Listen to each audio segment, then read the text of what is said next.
Hey guys! Tonight we drift back several thousand years to a place where the river runs wide and slow, and the reeds grow tall enough to whisper secrets to the wind. The sun hasn't risen yet, not really. It's that dusky hour where the air still holds last night's chill, and everything glows blue and soft and half asleep. You're lying on a woven reed mat, half covered in a thin wool blanket, blinking up at a ceiling made of packed mud and split palm trunks. The scent of yesterday's lentils still lingers in the corners of the room, and a fly has discovered your eyebrow. Somewhere in the distance, a clay pot breaks with a perfectly comic pop, followed by an old woman's annoyed muttering. Just another morning in your little corner of ancient Mesopotamia, and in a few minutes, you'll be up and off to do something astonishingly ordinary. Take a bath, except here, in the oldest cities on Earth, even bathing is complicated. You're about to scrub yourself clean using animal fat, river mud, and a prayer or two whispered to a god who looks like a fish. And spoiler alert, you probably won't survive this century, let alone your bathwater. But we're not here for survival. We're here for the ancient art of getting very, very clean in a very, very dirty world. So, before you get comfortable, take a moment to like the video and subscribe, but only if you genuinely enjoy what I do here. And let me know in the comments where you're watching from, and what time it is there. I love seeing our sleepy little community stretch across the globe. Now, dim the lights. Maybe turn on a fan for that soft background hum, and let's ease into tonight's journey together. You wake before the sun. There's no rooster, just a horse donkey braying somewhere near the riverbank, and a fish seller already hawking yesterday's catch. You sit up slowly. Your back cracks in 3 places, one of them possibly structural. The floor beneath your mat is dry packed dirt, swept smooth by your cousin earlier this week, or maybe not. You shuffle outside, rubbing sleep from your eyes with the corner of your tunic. It's cooler than you expected. The stars have only just faded. Mist curls like lazy spirits above the Euphrates. You inhale deeply and instantly regret it. Someone's cooking something sulfurous 2 houses over. And now your nose is both awake and mildly offended. You're not bathing at home today. No, this morning, you're headed to the city bathhouse. It's not just a luxury, it's expected. Ritual cleanliness is a big deal, especially if you're planning to stop by the temple later, or even just not be socially shunned. And besides, your uncle said your armpits have developed a scent that could ward off bandits, so off you go. The street is half busy already. You pass a group of early-rising scribes bent over their wax tablets, probably plotting which neighbor to sue for stolen barley. A child chases a chicken past you barefoot, and a clay brick wall nearby features a crude drawing of a goat with suspiciously human teeth. Urban life in Uruk is never boring, just aggressively dusty. As you near the edge of the residential district, the ground shifts underfoot. Clay gives way to packed earth, grooved by cartwheels and pocked with the hoofprints of disgruntled donkeys. The path leads toward a lower part of the city, closer to the canals. You know you're close when you catch a whiff of heated brick and something vegetal, like boiling reeds and old sandalwood. There it is, the bathhouse, low-roofed and built of reddish-brown mud brick. It sprawls like a sleeping toad along the street's bend. It's not grand. You're not in Babylon, after all, but it's solid. Smoke curls from its chimney vents, and the front is decorated with a rough tile mosaic of Enki, god of fresh water and clever solutions. His beard is crooked, but the sentiment is appreciated. You pause at the entrance, nodding at a temple attendant who's clearly seen better mornings. He mumbles a half-greeting and gestures for your token, a small baked clay disc stamped with a crude fish. You hand it over. He sniffs, then shuffles aside. You're in? Inside, the air is warm and humid, and your skin instantly begins to de-dust itself. The walls glisten slightly with moisture, and the floor under your feet is covered in woven reed mats to keep you from slipping a lesson learned the hard way by generations of overly confident bathers.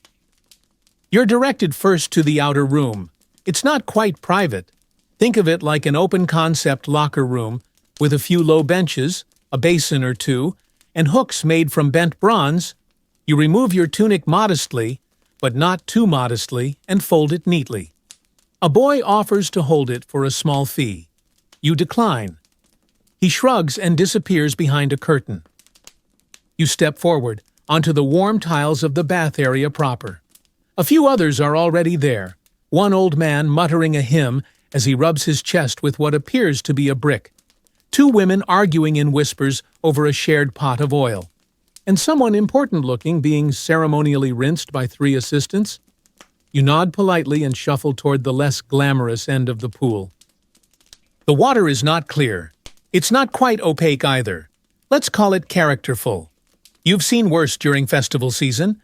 The water can resemble barley soup, but today it's only lightly cloudy. You lower yourself in slowly, suppressing a sound that's half pleasure, half disbelief.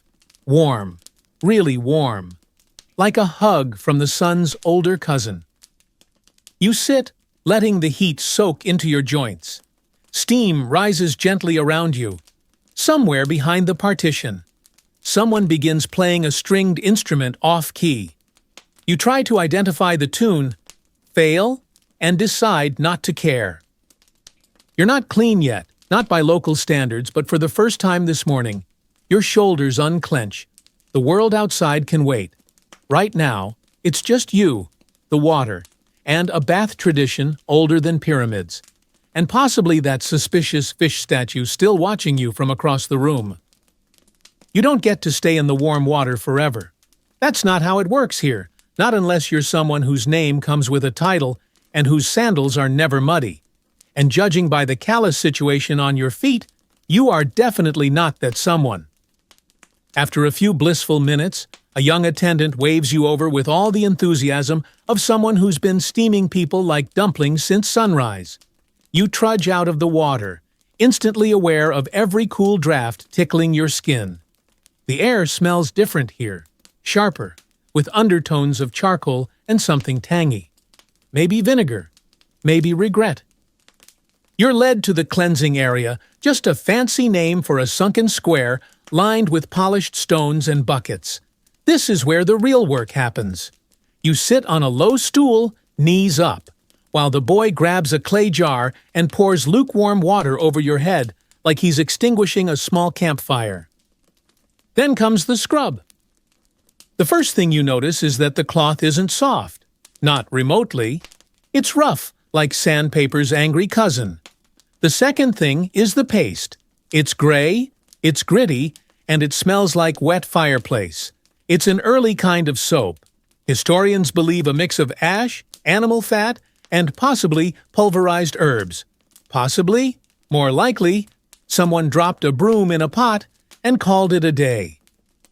The boy starts with your arms, working quickly. He's thorough, if not exactly gentle. You flinch when he hits a particularly enthusiastic patch of elbow, and he apologizes with a grimace that says, "I do this 40 times a day." You nod. You both understand. As he works, you glance around.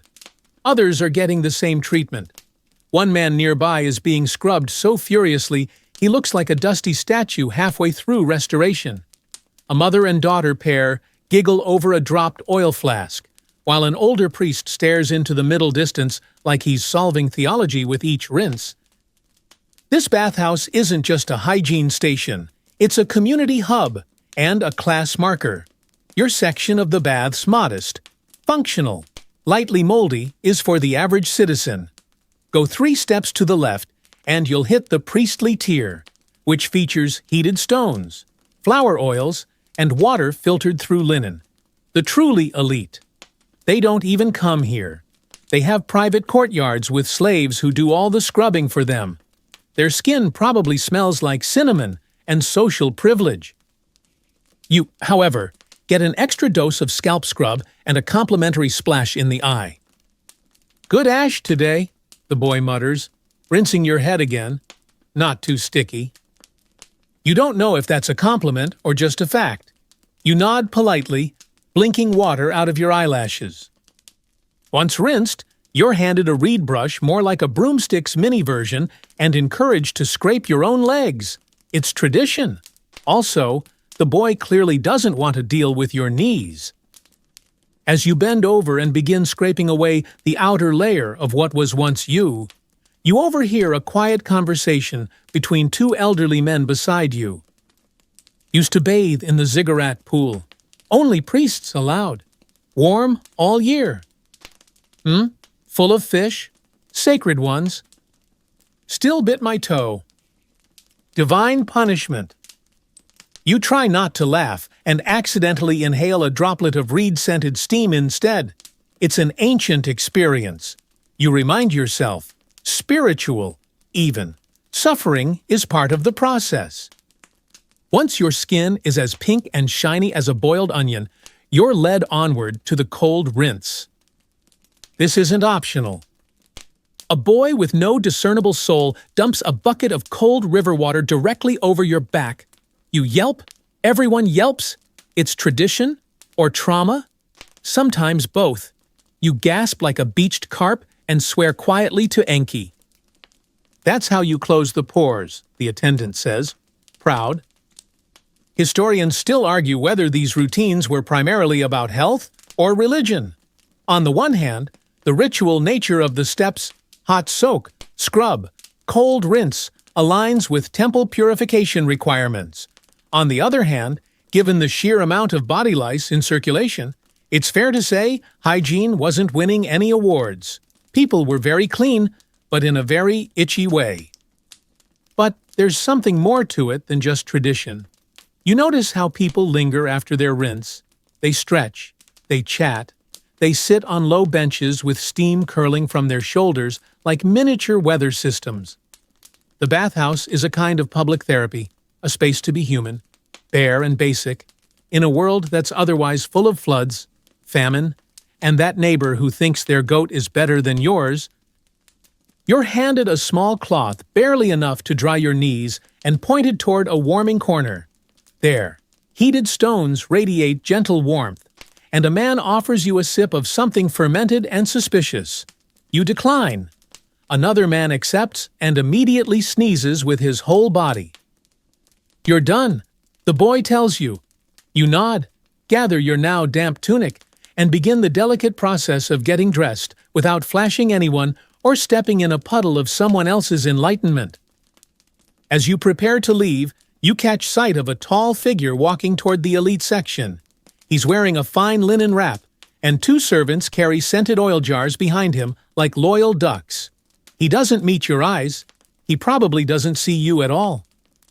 Still, your skin is warm. Your hair is cleaner than it's been in a month. And you have a strange sense of camaraderie with every other prune-skinned bather who has survived this morning's routine. You nod to the fish-tiled Enki at the door as you step back into the dusty light. The donkey from earlier is still braying. Nothing's changed, and yet everything feels a little better. You're walking home when it hits you forgot your sandals. Of course. The street under your bare feet is warm in places and faintly slimy in others. It's the kind of texture that makes you question both your life choices and the water management policies of early urban civilization. You consider turning back, but decide instead to embrace the inevitability of grime and soldier on. Your destination is still the bathhouse, but not the part you've already seen. No, now you're being sent to what's sometimes called the dry house, a separate annex just beyond the steam rooms, where oil is applied, hair is tended, and conversation flourishes like mold in an unventilated corner. This part of the ritual isn't just functional, it's social. You pass under a low arch, decorated with faded carvings of water jars, each one slightly chipped, and enter a space with fewer puddles and significantly more pottery.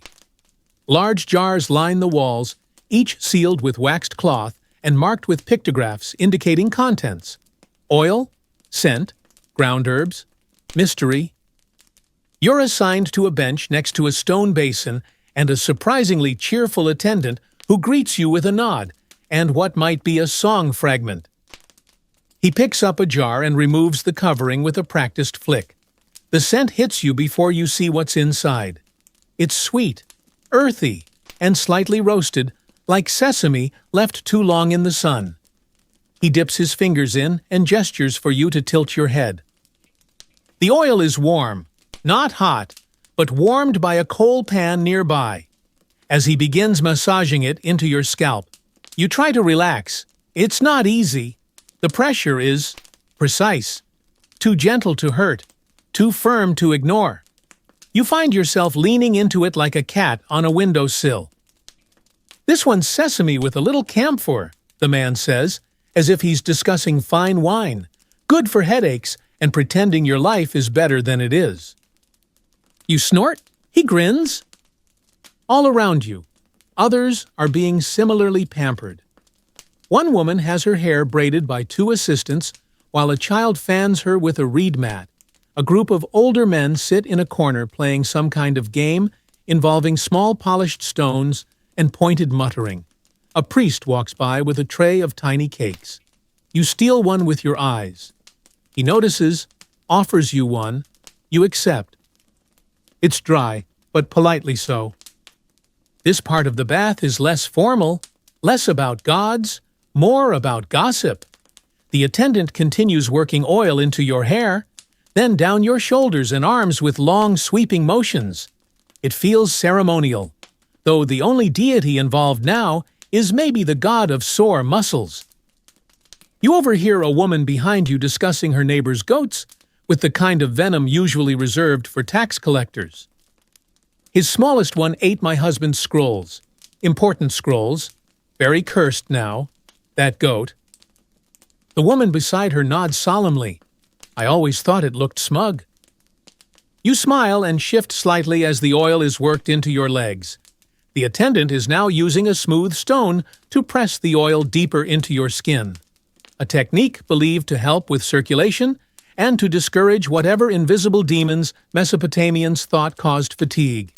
Historians still argue whether this was actual medicine or just ancient aromatherapy. Either way, your thighs feel fantastic. Next comes the powder. After enough oil has been applied to make you shine like a festival idol, he dusts your back with a fine powder from a small woven pouch. It smells faintly of crushed flowers and something tart, maybe dried tamarind. The combination leaves your skin slightly tacky, but in a way that feels intentional, like you've just been lacquered for display. "You're done," he says, stepping back to admire his handiwork. "You smell like someone who doesn't do manual labor." "Perfect." You reply, "I'll lie about my job at the next banquet." He laughs. "You'll fool no one." You thank him with a small clay token, your last one for the month, and he bows slightly, slipping it into his pouch. Your tunic is returned, now smelling faintly of river lavender. You slip it on carefully, not wanting to disturb your newly acquired shininess. It clings just enough to make you aware of every movement, but the breeze outside will fix that soon enough. As you exit the bathhouse annex, you pass a small shrine inset into the outer wall. A little statue of Gula, the goddess of healing, sits surrounded by wilted herbs and cracked ceramic offerings. You pause, press your fingers together in the customary gesture of respect, and whisper a half-hearted prayer about your aching knees and possible emotional issues. Then, just as you step out into the morning sun, a temple runner barrels past, kicks up a splash of muddy water, and baptizes your shins in the color of betrayal. You take a deep breath, hold it, release. Bathing in Mesopotamia is not for the weak, or for those hoping to stay clean for more than 12 seconds. Still, your skin tingles pleasantly. Your hair smells like something that cost more than your bed, and your stomach rumbles in a hopeful, just-bathed sort of way. You consider your options: breakfast first, or a quick detour to the courtyard, where you've heard someone's giving out honeyed beer samples in honor of a new shipment arriving safely by canal. Or maybe you'll wander a little longer, letting the early light catch in the oil on your skin, pretending just for a moment that you're one of those people who always has time to bathe. the kind of person who doesn't forget their sandals. Spoiler, you forgot your sandals again. Your feet are still drying as you squelch down the alley that runs behind the bathhouse, half clay, half gravel. Fully regrettable. It's a path mostly used by delivery boys and the occasional fleeing goat. You're neither, but you're in no mood for the main road's morning traffic of bakers, brick haulers, and that guy who yells about turnips for a living. By now the city is in full motion. Wheels grind against stone, sandals slap in tired rhythms, and the smell of heated bitumen rises with the sun. You pass a row of reed baskets stacked high with sweet dates, guarded by a cat who clearly doesn't own them but has adopted the authority of someone who might. You're still gleaming faintly from your oil rub-down, which earns you a few amused glances. One woman eyes you suspiciously and mutters something about temple folk trying to look normal. You keep walking. The bathhouse glow is real and temporary. Best to enjoy it before it wears off. But before you get far, another voice calls out. It's sharper, slightly nasal, and very familiar. You didn't pay for the cloth you took. You freeze. It's the attendant from the entrance, the one with the expression of a soggy owl. He's waving a scrap of reed paper and frowning like it owes him money. You turn, raise both hands, and prepare to negotiate your innocence. Turns out, there's a misunderstanding. The cloth you were handed to dry off with, apparently borrowed, not complimentary. You apologize, profusely. You offer to return it. He waves you off, muttering about commoners with soft hands. You take that as a compliment. It probably wasn't. Crises narrowly averted. You head toward your original goal, the temple courtyard. Not for prayer, though the gods are always watching, especially if you're stealing towels, but for a glimpse of the elite bathers. You've heard tales that some among the high class have personal steam boxes hauled into their homes, that they employ oil mixers, yes, actual human beings whose sole job is to blend scents according to your skin's mood, that some have heated bronze bowls filled with water filtered through a half-dozen layers of fine linen, massaged in clockwise circles to remove spiritual dust. You reach the temple square and spot one, now a nobleman, wrapped in gauzy white linen, lounging like a spoiled fig beneath a painted canopy. He's being anointed with something that smells like crushed almonds and overconfidence. His skin gleams like festival pottery. His servants are fussing over a carved wooden tray. On it, a row of tiny clay pots, each stamped with a different sigil. One is opened. Inside, bright orange paste, possibly ground saffron, or one of those expensive things only rich people claim to like. It's dabbed along his temples with a reed stick. You watch, fascinated. He winces dramatically, which apparently is part of the ritual. You're not alone. A few other freshly bathed citizens have wandered nearby, pretending to admire the statue of Inanna while actually side-eyeing the nobleman's spa treatment. One older woman snorts and says, "He'd melt in a real bath." Another nods, adding, "He probably thinks sweat is a myth." You chuckle softly and drift onward. As ridiculous as it seems, the elite bathing routines are a window into how seriously Mesopotamians took bodily upkeep. Cleanliness wasn't just a virtue, it was currency, a way to show you were disciplined, pious, and not dying of something contagious. And also that you had time, because time, in any civilization, is the ultimate luxury. Historians still argue whether the elite bathing regimens actually worked better than the communal ones. Were they cleaner or just more perfumed? One theory suggests the obsession with scented oils was less about masking body odor and more about spiritual layering, each scent designed to harmonize with specific deities. Another theory says they just didn't want to smell like donkey sweat. As you walk, you catch glimpses of portable bath gear, a compact satchel carried by a high-status woman. Its compartments brimming with personal grooming items, a small stone scraper for the back of the neck, a thumb-sized jar of date resin, even a delicate reed comb lacquered with what might be shellac or just very patient tree sap. You're suddenly aware of how little you're carrying, just your tunic, and a mental checklist of how many more tokens you can afford this month. Still, you feel good, lighter. It's hard to put into words, but maybe it's something deep and ancient. The sensation of having been scrubbed back into yourself. You stop at a low wall near the edge of the square and sit. The sun is higher now, but the heat is still gentle. Someone nearby is singing softly in Sumerian, something about rivers and reeds and waiting for a lover who never returned from a canal inspection. Classic! As you rest, you see a small child tugging at her mother's hand, pointing excitedly at the bathhouse. Again, the mother asks. The child nods with the seriousness of someone planning a major life decision. The mother sighs but smiles. You get it. There's something satisfying about it all, even the scrubbing, the oil, the moment your teeth clack together from the cold rinse. It's a full reset, Mesopotamian style. And despite the cracked bricks and murky water and the fact that half your fellow bathers believe in demon fleas and sun spirits, it works. Eventually, you rise, your joints protest, but politely, you start walking again, this time toward the market street. The oil on your skin is drying now, leaving a faint sheen that catches the sunlight like gold leaf on a broken tablet. You'll be dusty again by noon. You always are. But for now, you walk like someone with somewhere clean to be. By the time you reach the market road, the sun has officially claimed the city. It beats down in slow, unhurried waves, making the clay bricks sweat and the stone roads shimmer like mirages. You blink and squint and wish you'd worn your head wrap, but it's too late now. Your hair smells like sesame oil and hot ambition, and you're not about to ruin that. The streets are louder here.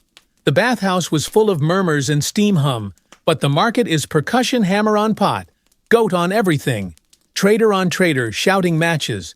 You dodge a boy carrying an armful of figs, only to nearly trip over a man reciting barley prices with all the urgency of a dying prophet. You're not here to buy anything. Not really. You're doing what Mesopotamians have always done after a good bath.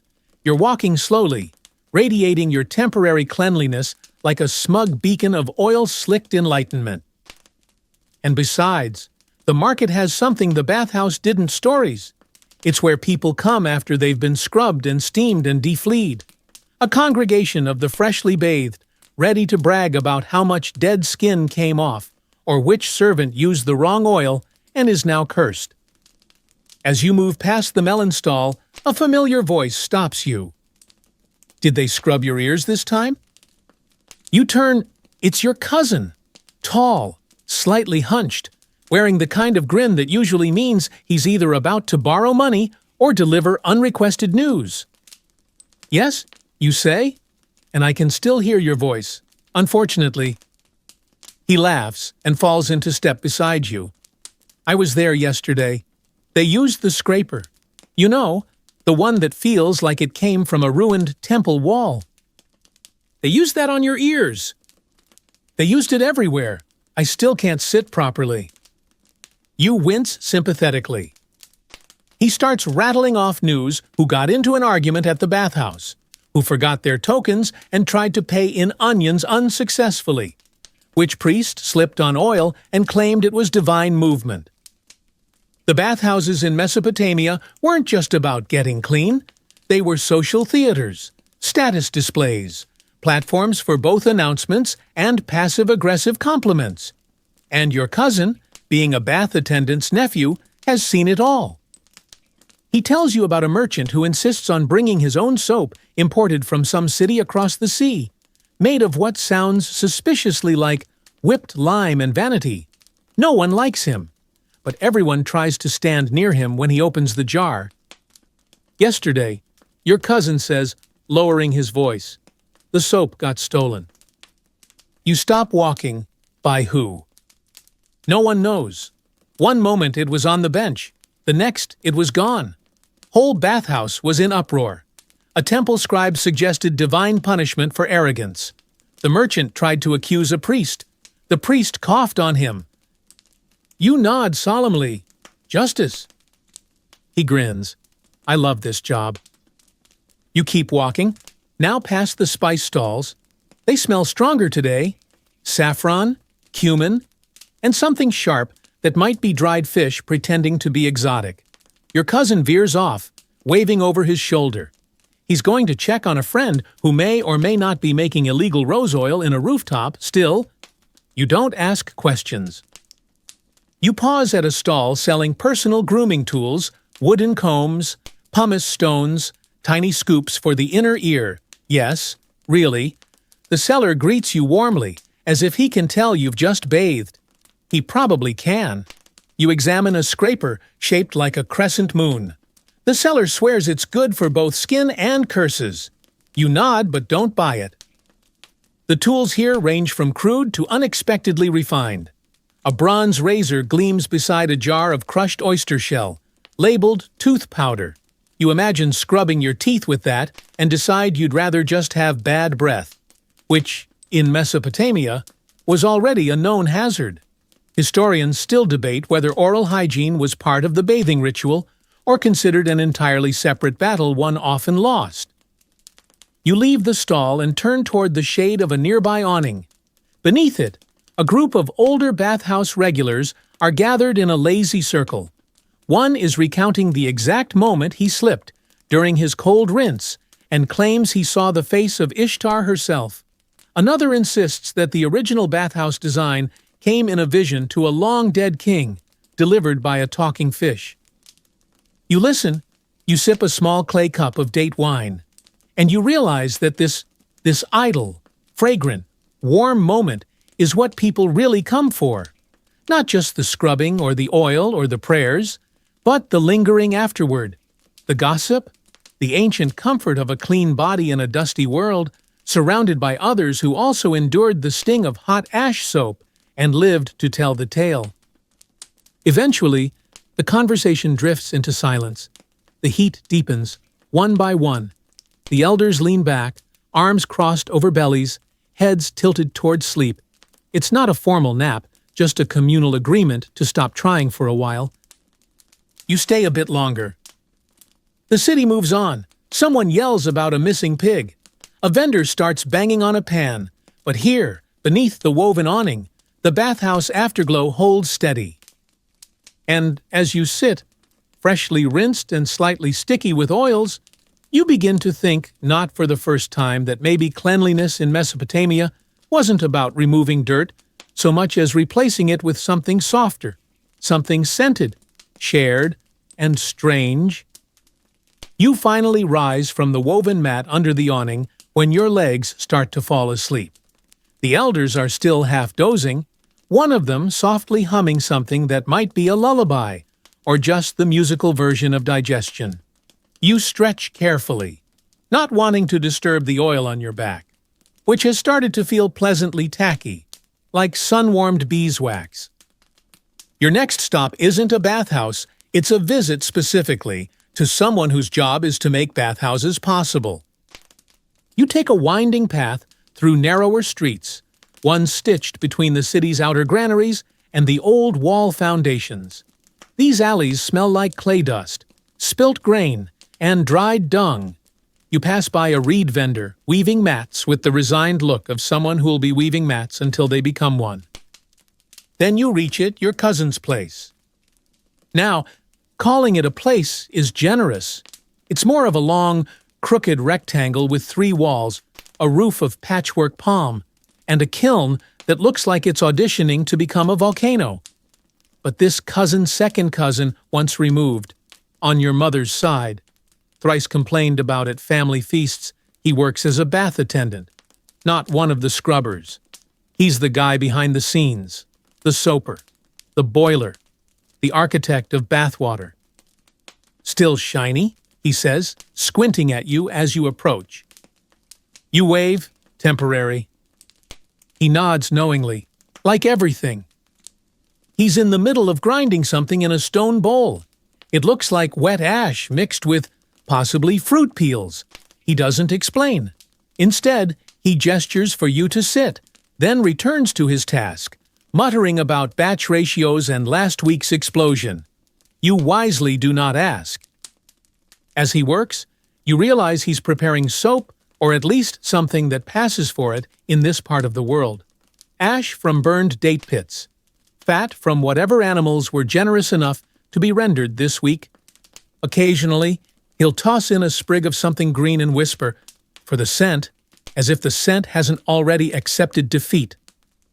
Sometimes we use fish oil, he offers casually. You pause. Is that better? No, but it's what we have. Soap in ancient Mesopotamia wasn't quite what you'd recognize today. It was gritty, rough, and half the time left you cleaner, but also vaguely itchy. Historians still argue whether it was ever really intended as cleansing agent or more as a ritual scrub to please the gods. Archaeological evidence points both ways, remains of early soap-making found near temples, but also mixed with herbs that might have been more about spiritual cleansing than actual hygiene. I've got a new batch curing, your cousin says, beaming proudly. This one's got sandalwood scrapings. You found sandalwood? No, I stole a writing board and shaved it. You stare at him. Kidding, he adds, then pauses. Mostly. You follow him to the back, where rows of small clay trays hold rough grayish blocks. They're irregular in shape, and some have tiny pebbles embedded in them. You pick one up and sniff it, smells faintly herbal, and also like disappointment. You put it back. These'll go to the temple bath, he says. The good ones. The broken ones get remelted or sold in the South Quarter. The soap hierarchy, you realize, mirrors the city's human one. The elite get sandalwood shavings and imported oils. The rest get mystery paste and hope. Still, it works. Sort of. He leads you next to the water boiler, which is less a tool and more a life hazard.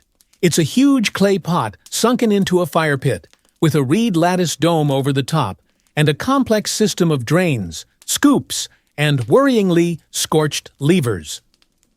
This is where the magic happens, he says proudly, pointing at the flames.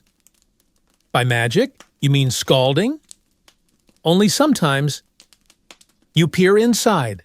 The water's bubbling gently, perfumed with floating herbs. It's the source of the hot rinses you experienced earlier. Not heated at the bathhouse itself, but brought in covered jars from setups like this, scattered around the city's edges. The logistics alone are impressive teams of boys carrying heavy clay vessels, weaving through crowded alleys, trying not to slosh a week's worth of sweat-boiling liquid onto their own feet. You ask how often the water is changed. Your cousin gives you a look. Next question. Still, watching him work, you gain a strange appreciation for the mechanics behind the rituals, for the people who grind the ash, who mix the fats, who stoke the fires and seal the pots, the ones who never make it into the temple murals, but who keep the whole soapy system afloat. He offers you a piece of semi-cured soap to take home. Try it, he says. Might make your hair stop looking like old rope. You thank him. Tuck it into the fold of your tunic. It's warm from the sun and a little crumbly, like a confused biscuit, but it smells decent. You tell him so. He grins. Tell your bathhouse boy to use it next time. Might impress someone. I doubt anyone's impressed by my scalp. You'd be surprised. You leave as the sun begins to lean westward. The alley is quieter now, heat pressing down like a slow-baked blanket. As you walk, you turn the soap over in your hand, marveling that something so small could involve so much labor, so much fire and fat and luck. Bathing, you think, isn't just about getting clean. It's about all the invisible hands that make that moment possible, all the half-burned fingers, the sniffed herbs, the questionable pebbles. You smile, then sneeze. The sandalwood might be real, but so is the dust. By now, the sun is hanging overhead like a particularly judgmental lantern, and your freshly bathed glow has given way to a slight sheen of sweat and civic frustration. Still, you're not done with your exploration of Mesopotamia's finest cleansing traditions. Not yet. There's one more bathhouse you've always meant to visit, older, smaller, and rumored to be haunted by either a priest's ghost or the world's most passive-aggressive water spirit. You follow the canal east, past the tannery district, where the air smells like hot vinegar and ambition, and duck under a low aqueduct built during a dynasty no one talks about because their bricks kept falling apart. The bathhouse emerges like a sunken memory, a squat, weather-worn building tucked between two granaries and shaded by a half-dead fig tree. A carved relief above the door shows a man washing his feet while being watched by an owl. You're not sure if it's symbolic or just someone with an unfortunate bathing habit. You push the door open and immediately walk into a wall of steam and cumin. The air is heavy and fragrant, and it clings to you like an over-friendly relative. You blink, trying to adjust. Inside, it's dim, just a few shafts of dusty light filtering through reed-slat windows.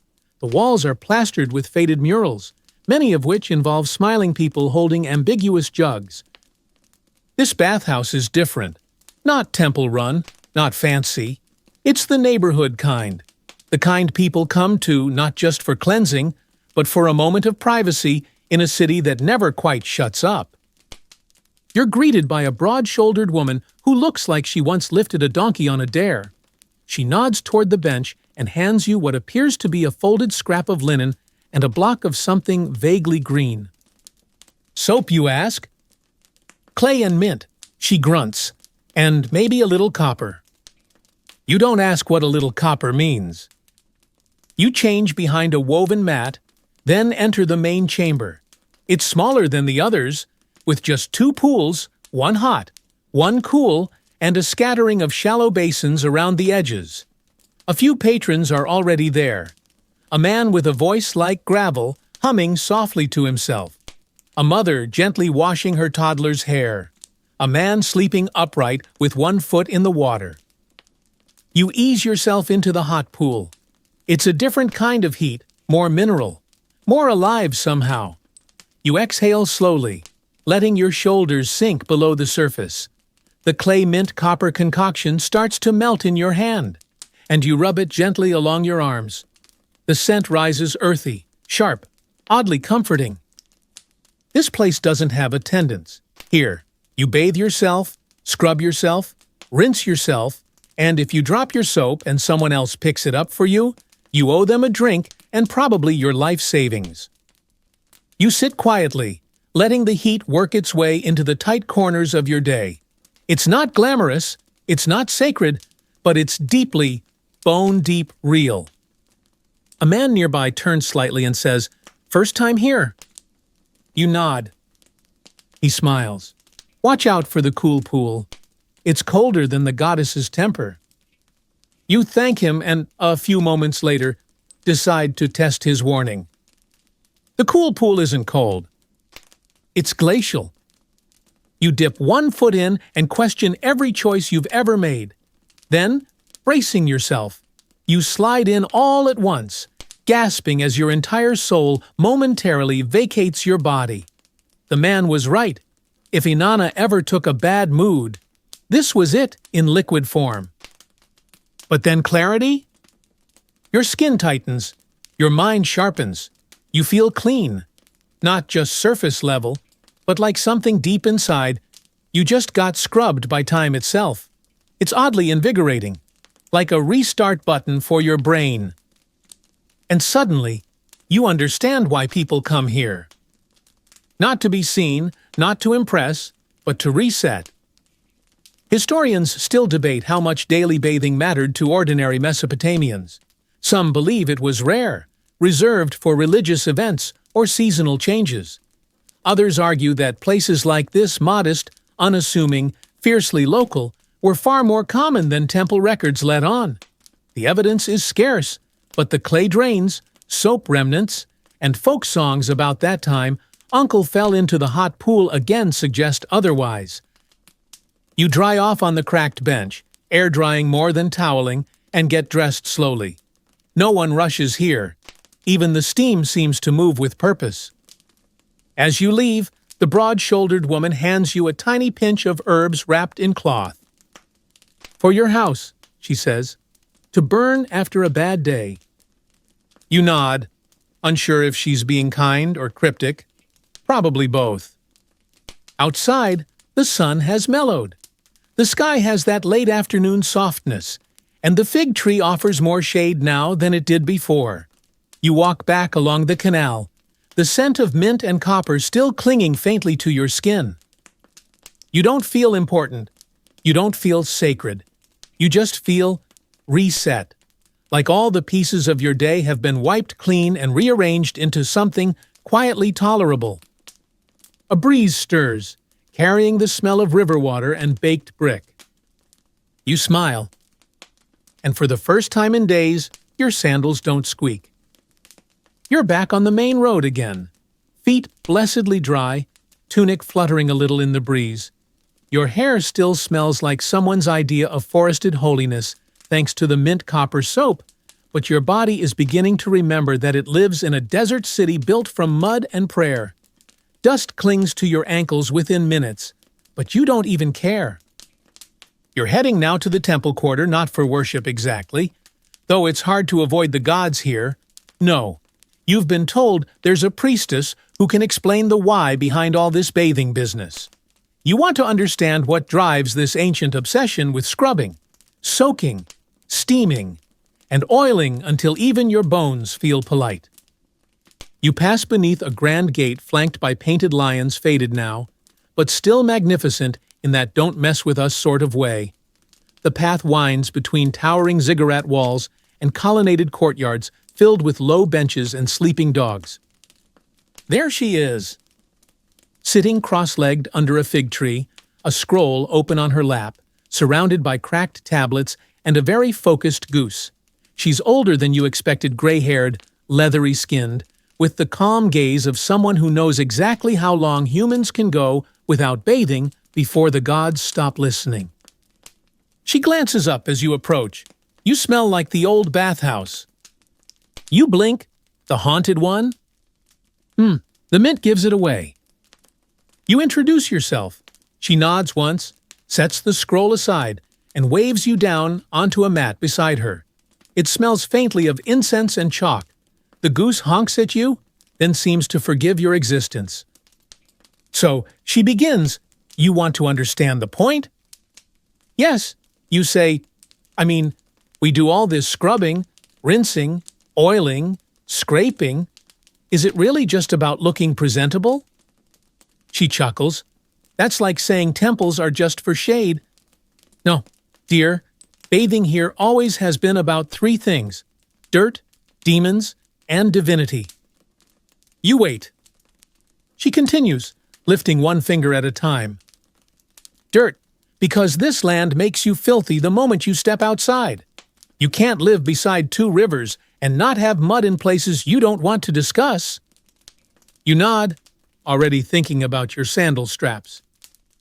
Demons, because Mesopotamians believe illness and misfortune come from invisible forces. They cling to your skin, your sweat, your bad moods. You scrub not just to remove dirt, but to dislodge trouble. She lifts a small clay amulet from around her neck. It's carved with the image of a lion washing its paws. Clean people are harder for demons to grab. That actually makes a strange kind of sense. Divinity, though, she says, is the deepest layer.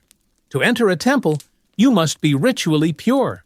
That means not just physically clean, but scrubbed of bad dreams, impure thoughts, forgotten curses, and the general sludge of mortal life. She picks up her scroll again and unfurls it. Tiny, cuneiform lines cover the surface, neat and elegant. This tablet, she explains, details the cleansing rituals required before a priest could speak in court. It took 4 hours, 3 types of water, 2 prayers, and a final rinse with sun-warmed river droplets. That's specific. Oh, extremely. We have scrolls about how to bathe a king before a coronation, how to bathe a widow before a second marriage, even how to bathe a cow before sacrifice, though, frankly, that one's mostly about not getting kicked. You ask her if the average person actually followed all this, or if it was mostly for the elite. She shrugs. Some did, some didn't, but even the poorest families had rituals. A rinse at new moon, a foot wash before meals. Parents would scrub their children with clay every fifth day to reset their spirits.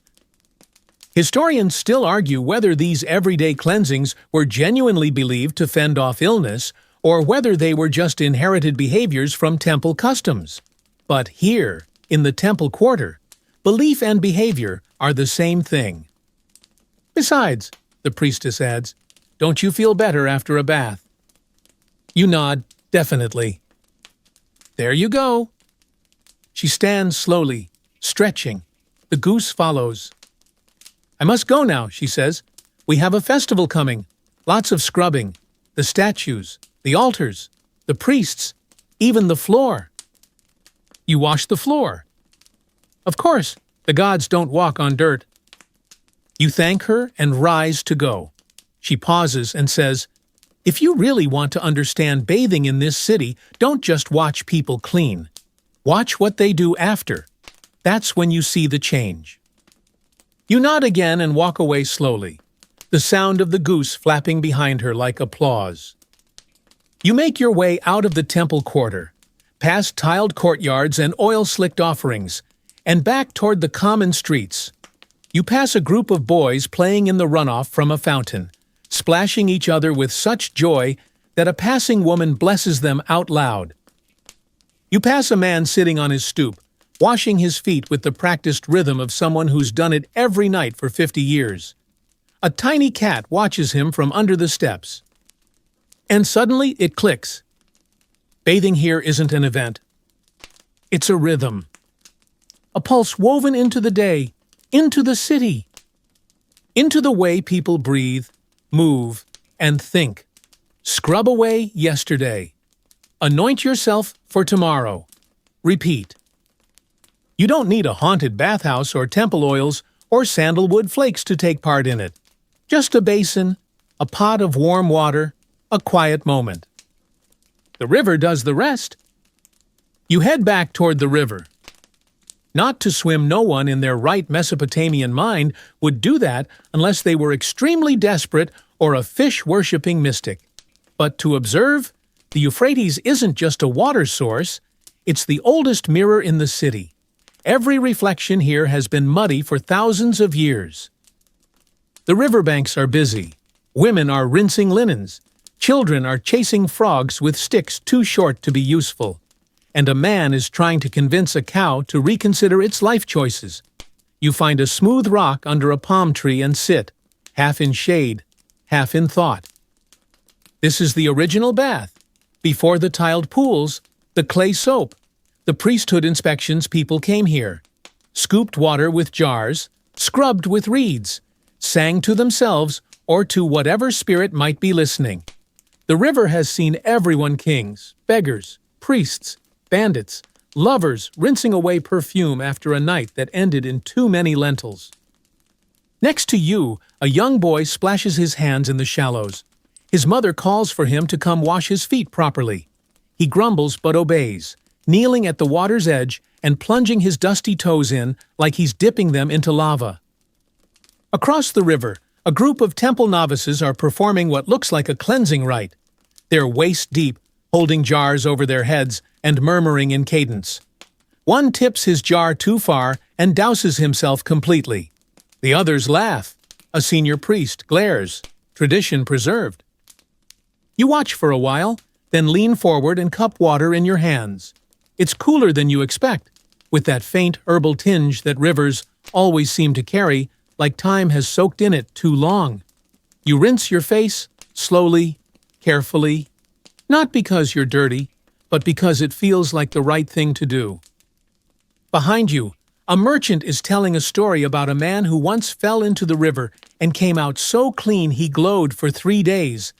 No one believes him, but everyone listens. Further down the bank, A woman is spreading a salve onto her arms, something thick and yellow that smells like crushed tamarind and maybe turmeric. You've seen this before. A kind of post-bath ointment used to keep skin soft and, supposedly, ward off insects with bad intentions. The woman catches you looking and shrugs. "Made it myself," she says, "better than that greasy stuff at the market." You nod, and she hands you a tiny dab.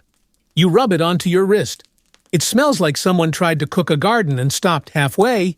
You kind of like it. Bathing here isn't a fixed thing. It changes depending on the weather, the water level, the available ingredients, and the local superstitions of the week. One day, it's all about hot pools and scrubbing.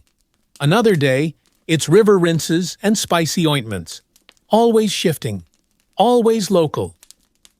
Historians still argue whether there was ever a standard bath routine in Mesopotamia. The truth is probably not.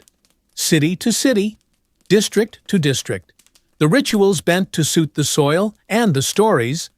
In some places, they used sulfur water. In others, reeds boiled into tonic. One clay tablet even lists a cleansing by smoke, where the bather was fumigated in a tent full of burning herbs and asked to cough out bad memories. You hope that one didn't catch on? You recline against the rock and listen to the river. It doesn't rush. It moves, steadily, like it knows no other way. It's older than the gods. It's seen the first bath, the first soap, the first man who forgot his sandals and stepped in donkey droppings immediately afterward.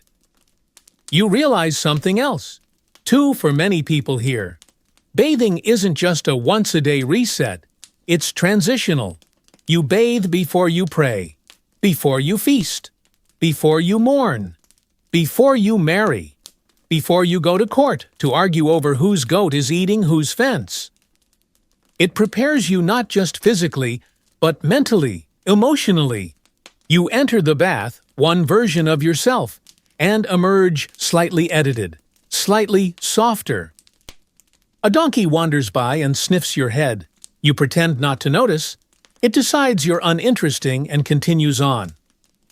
You take one last scoop of river water and splash it gently over your neck, letting the droplets trace lines down your back like little rivers of their own. The sun warms your skin almost instantly. It's peaceful here. Not quiet, but peaceful. Eventually, you rise and brush the dust from your tunic, which is ironic because more dust immediately attaches itself like a particularly committed admirer. But the gesture counts. You head back toward the city, your mind calm, your skin a little tighter, and your soul feeling like it just exhaled for the first time in weeks. On your way, you pass a man carrying a bucket of water carefully balanced on his shoulder. He nods to you and says, "You look lighter." You smile and nod back. And in that moment, you do. You return to the residential quarter just as the sun begins its slow descent behind the ziggurat. Shadows stretch long across the baked courtyards, and the sky has taken on that golden, dusty hue that makes everything look older than it already is. The alleys are quieter now, less shouting, more murmurs. Someone's sweeping a doorstep. A grandmother pours a jug of rinse water down a trench that winds toward a communal drain. Even the pigeons seem less chaotic. You arrive home. Your reed mat waits, slightly sun-warped and forever shedding tiny splinters. Your sandals miraculously have returned. Someone must have found them and decided not to sell them this time. You mutter a quick thank you to whoever is listening, divine or otherwise. Inside, it's cool. The thick mud brick walls have held off the worst of the heat. You run a damp cloth over your face, one of the oldest cooling tricks in the book, and flop onto the mat. Limbs heavy in that way only a good bath can cause. And yet, you're not quite done, because there's one more part of this whole cleansing process. It's not as public as the steam, not as fancy as the oils. It's the quiet bit, the post-bath ritual that doesn't happen in the bathhouse at all. It happens here, at home.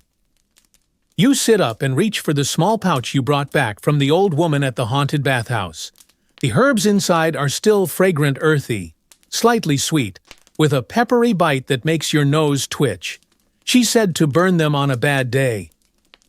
You decide it's close enough. You gather a few coals from the kitchen hearth, nestle them in a small clay dish, and sprinkle the herb mixture on top.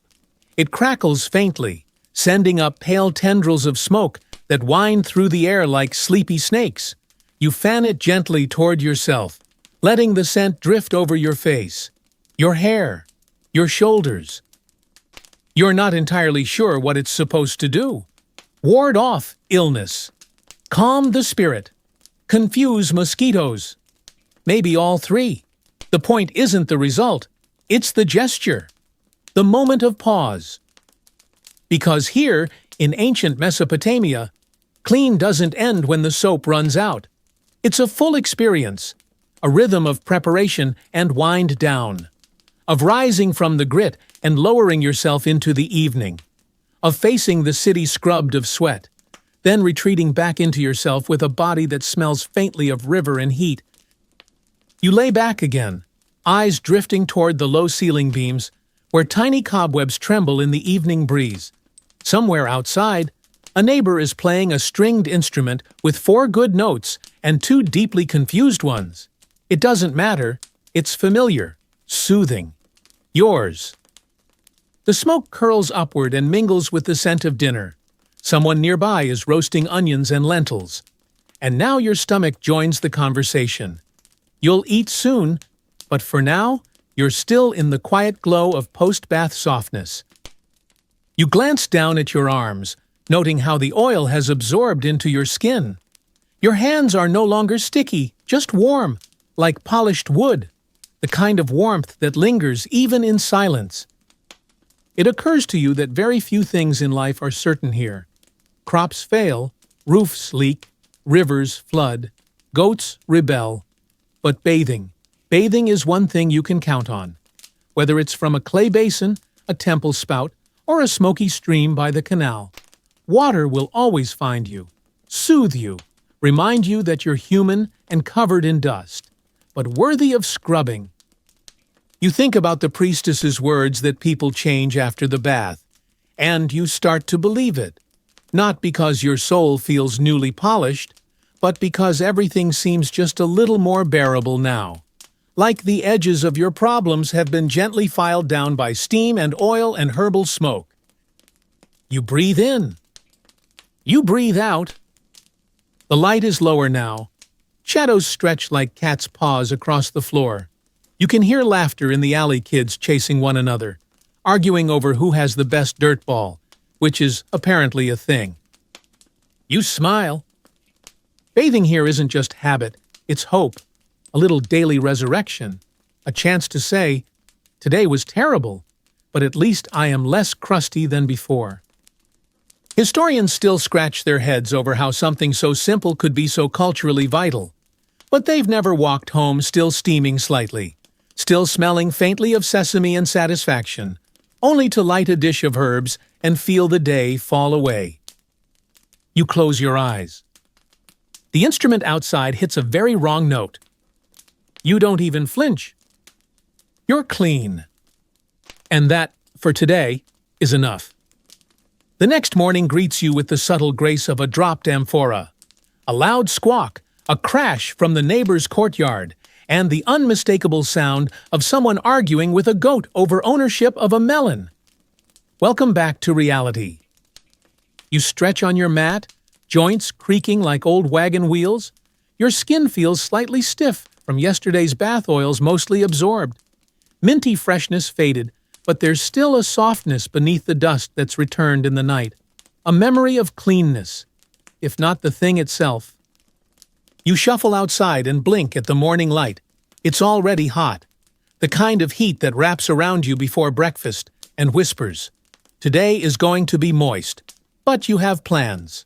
Not to bathe, not yet, but to visit someone who prescribes them. You're off to see the healing scribe. You pass through a quieter part of town, near the scribal quarter. It smells like ink and sand and very serious arguments about syllabic spelling. There, tucked between a scroll maker and a pot repairer, is the scribe's house, a modest building with painted shutters and a curtain instead of a door. You step inside and nearly trip over a cat. It blinks at you, unimpressed, and saunters out. A voice calls from the back, "Sit down unless you're contagious." You sit.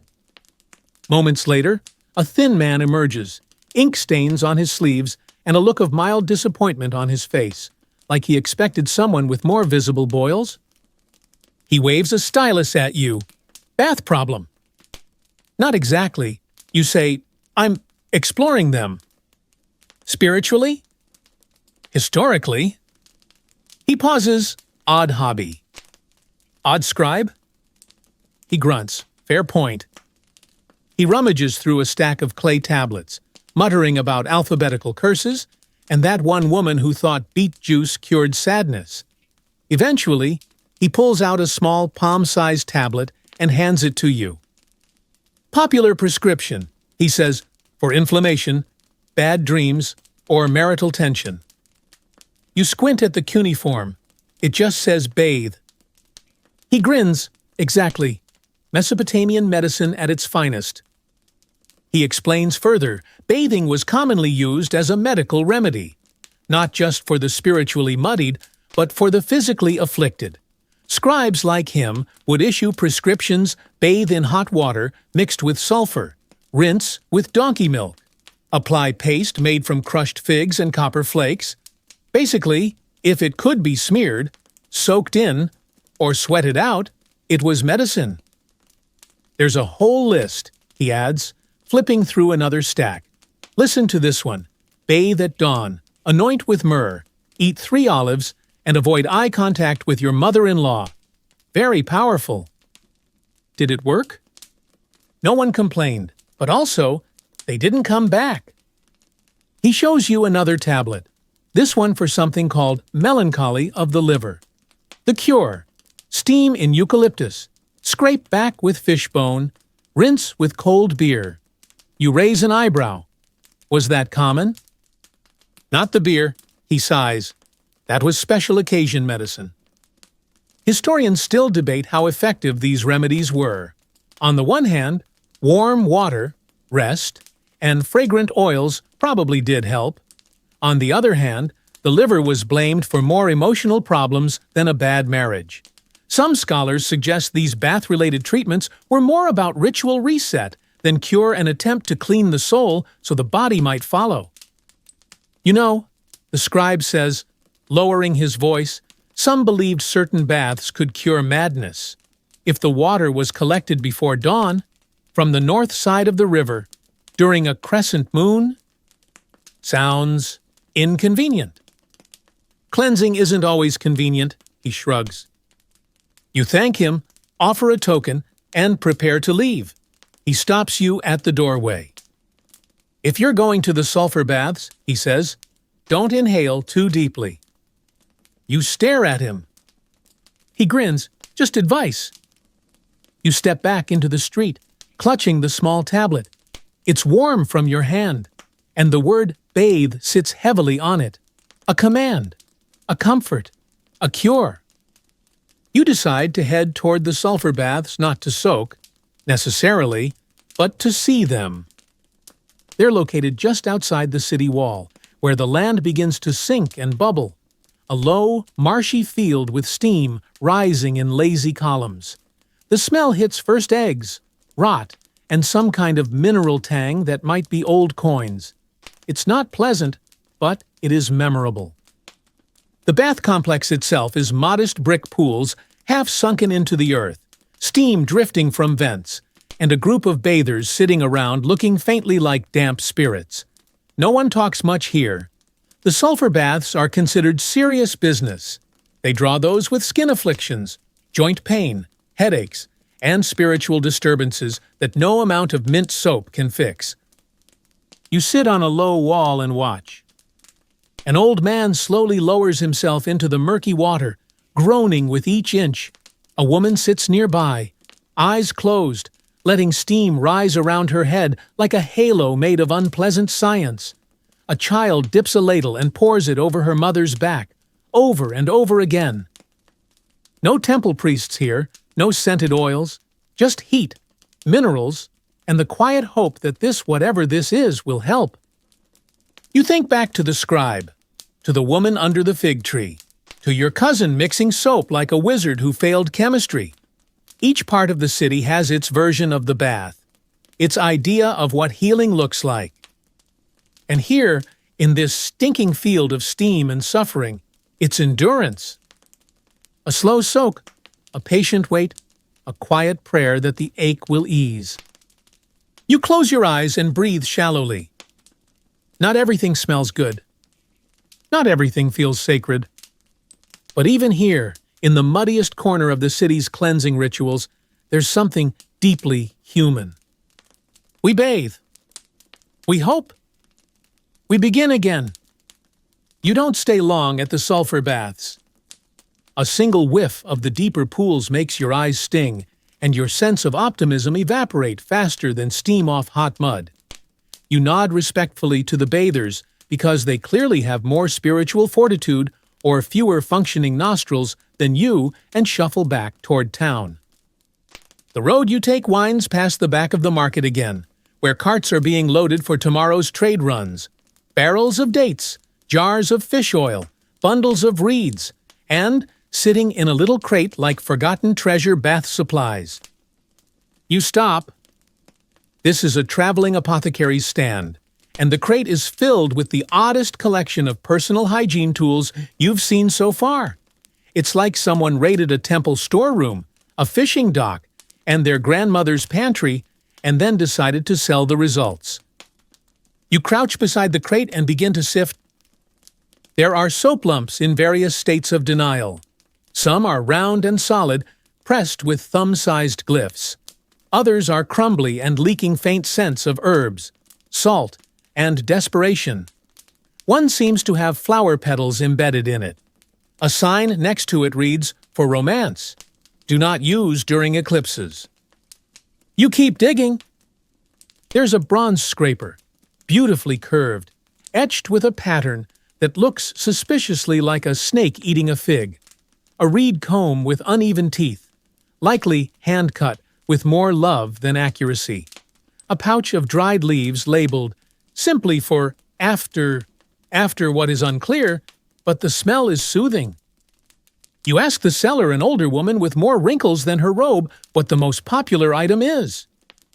She holds up a portable bath kit. Now this, you've heard of.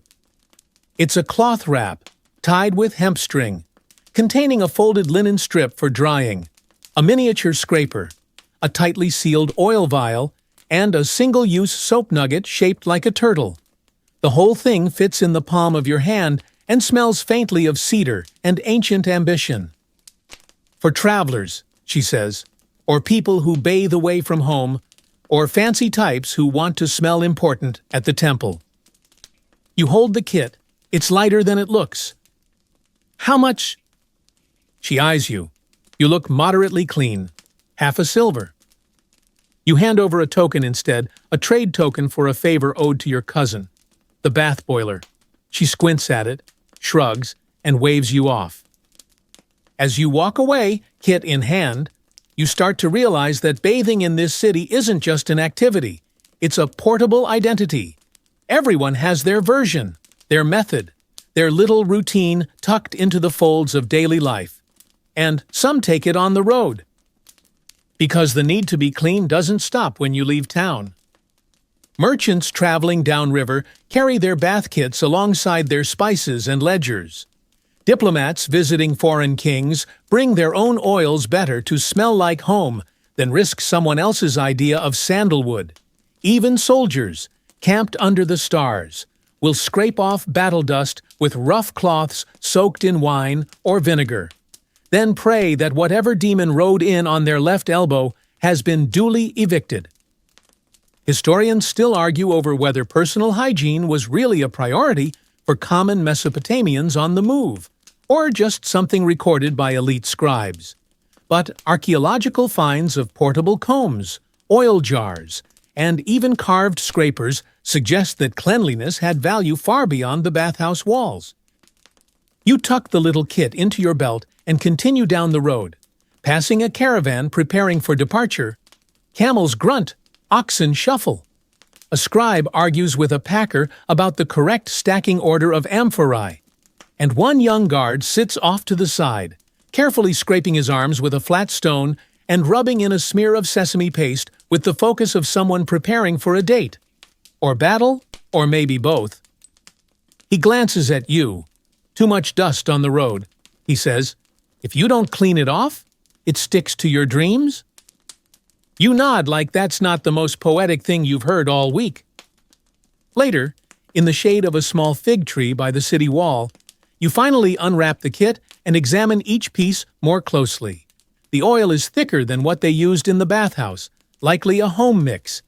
The soap nugget crumbles under your thumb, and you wonder if the turtle shape was chosen for luck, symbolism, or just because someone thought it looked adorable. You test the linen, coarse, but absorbent. This isn't luxury, it's utility, function, the minimum necessary to feel like a person again after a long walk through the wind and the world. You dip the scraper in a small basin left out for thirsty animals and run it gently along your forearm. A little grit comes off, a little memory, too. Your body exhales. It's enough. You sit there for a while, the sounds of the city behind you, markets closing, children bickering, the distant hum of someone tuning a lyre very badly. You watch the dust swirl across the road and feel the faint sting of sweat under your tunic. Already the bathhouse glow is fading, but now you're ready. You have your kit. You have your tools. You'll chase cleanness wherever it tries to escape you. Because here, in this hot, humming city, bathing is more than water. It's armor. It's ritual. It's memory carved into habit. And you, armed with a turtle-shaped soap and a half-ounce of oil, are ready to face whatever comes next. You're still sitting under the fig tree when someone shuffles over and drops a bundle at your feet. You look up. It's an older man with a face like a sun-dried prune and a posture that says, "I've seen at least 2 empires collapse." He doesn't say a word, just nods and gestures at the bundle of folded linen cloth, suspiciously damp, wrapped around a small wooden comb, a chunk of hardened soap, and a note written on scrap parchment. You unfold the note. It reads, "Bring to the washer." You blink. The old man has already wandered off down the road. Naturally, you follow the instructions, because when a mystery bundle full of suspicious bath supplies appears in ancient Mesopotamia, the only appropriate reaction is to go along with it and hope it's not an elaborate prank from Enki. You make your way toward the washers district, a rarely discussed but vitally important part of the city. It's where the real magic happens, not in the baths, not in the temples, but in the courtyards and backrooms where laundry is boiled, beaten, and reborn. You've never been before. The air smells like soap and wet clay and faint despair. You follow a path between drying lines, long cords stretched from house to house, hung with tunics, towels, scraps of dyed linen, and the occasional rogue sock.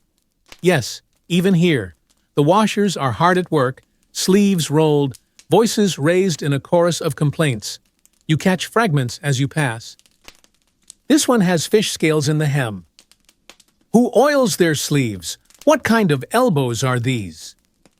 Why are there pebbles in this child's pants?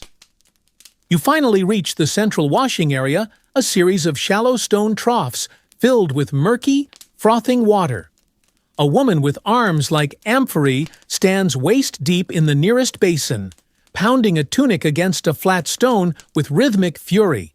She glances at your bundle, then at you. You bringing that to me, or are we just sharing the view? You hand it over sheepishly. She unwraps it, sniffs the soap, inspects the comb, then points to a stool. Sit. You sit. Another washer brings over a bucket of heated water, steaming and sweetened with crushed herbs lavender, and something bitter you can't place. The first washer begins scrubbing the linen in long, practiced strokes, muttering the whole time. "People don't know how to rinse," she says. "They think a quick splash and a prayer makes everything better. You want clean? You beat the filth out? You boil it till it begs." It's oddly comforting. She lifts the cloth and wrings it out like it personally offended her ancestors. Then she dips the soap in the bucket and begins scrubbing it into the fabric with circular motions that look more like exorcism than hygiene. You glance around. Other washers are working in similar rhythms, each one a ballet of brute force and practical wisdom. Young boys dart between the troughs, gathering rinsed linens and carrying them to a second area where they're laid flat on drying mats coated in fine white dust ash. You realize, used to help brighten the fabric under the sun. One of the women whistles a tune as she flaps a tunic in the air like a flag of semi-defeat. Another washer waves off a goat nibbling on a drying towel. You start to understand that this part of the process, the post-bath cleansing of clothes, is just as important as the cleansing of people. After all, what good is a freshly bathed body in a tunic that smells like yesterday's soup? Historians still debate whether laundry played a formal role in ritual purity. There's little surviving text about it after all. It wasn't glamorous, and tablets were rarely written by the people scrubbing tunics in ankle-deep gray water. But the evidence is clear: launderers were part of the sacred machinery. Temples employed them.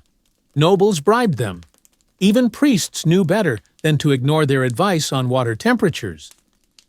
The washer tosses you a newly rinsed piece of linen. It's not yours, but it's soft and smells like sun-warmed stone. "Hold that," she says. "You obey."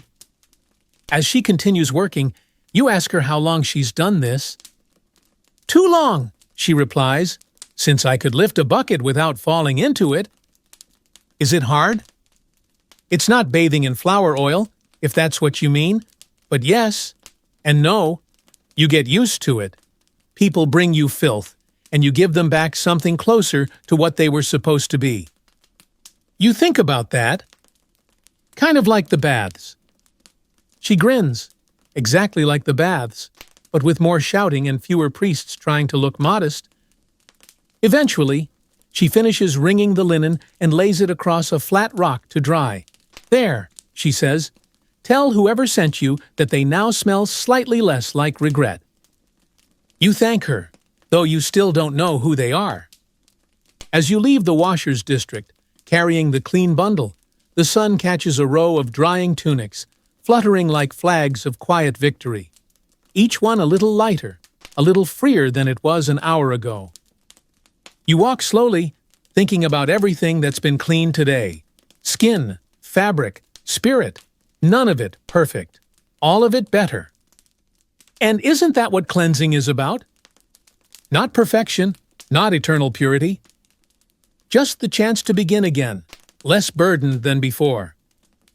You carry the clean linen bundle through the afternoon haze, unsure of where it came from, or where it's meant to go. But the scent of sun-dried herbs and hand-beaten soap lingers, and that's almost enough to give your steps direction. Eventually, your wandering brings you to the edge of the city, to a place you've never really noticed before. It's not on any maps, not mentioned by merchants or priests, but it's here, tucked just beside the outer granaries, a modest stone wall, a low wooden gate, and a faded sign carved into clay. You squint. The sign says rest baths. You push open the gate. Inside is a courtyard, simple, serene, and very, very quiet. Not temple silence, not market stillness. A deeper calm, like the place itself has chosen to hum at a lower frequency. No steam, no vendors, no buckets sloshing or water boiling. Just quiet pools long, shallow troughs of still water framed by flowering vines and cool stone. A few scattered reed mats, a shade cloth flapping gently in the breeze. An attendant approaches, barefoot, serene, and wearing an expression that suggests they have never raised their voice above a whisper. They look at your bundle and nod.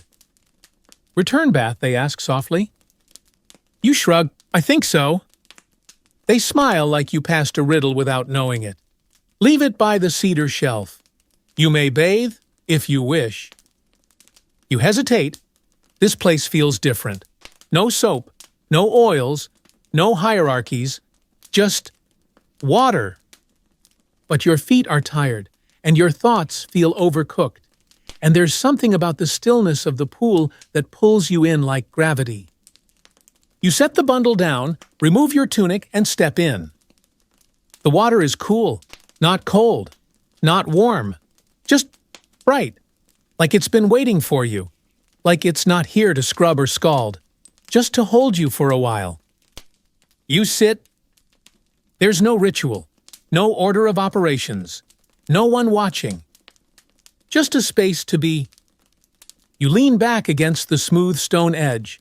The surface of the water barely ripples, and yet, somehow, it seems to carry everything away. Not dirt, because you're already clean, but thought, worry, the clutter of conversations, and overheard melon disputes, and sulfur bath flashbacks. This, you realize, is the final stage of bathing. Not the scrubbing, not the rinsing, not even the oiling. This, the rest, the drift, the return. You glance to the side and see another bather, a woman with gray hair twisted into a loose braid, eyes closed, palms resting on the surface of the pool like she's balancing a thought. Further down, a younger man sits cross-legged in the water, muttering softly, not a prayer. Exactly, just a release of syllables. A child nearby blows ripples with quiet giggles and then stares, wide-eyed, as they vanish. No one tells them to stop. There's no rule here but stillness. Historians rarely talk about places like this. They're hard to find in texts. No temple inscriptions boast about rest baths. No king listed this kind of pool among his public works. But they existed. You can feel it. The architecture is too intentional. The stone perfectly smooth. The water fed not from a river or a spring, but likely by hand collected, cooled, cared for. Why? Because even ancient people knew that cleansing doesn't end with washing. That stillness is its own kind of purification.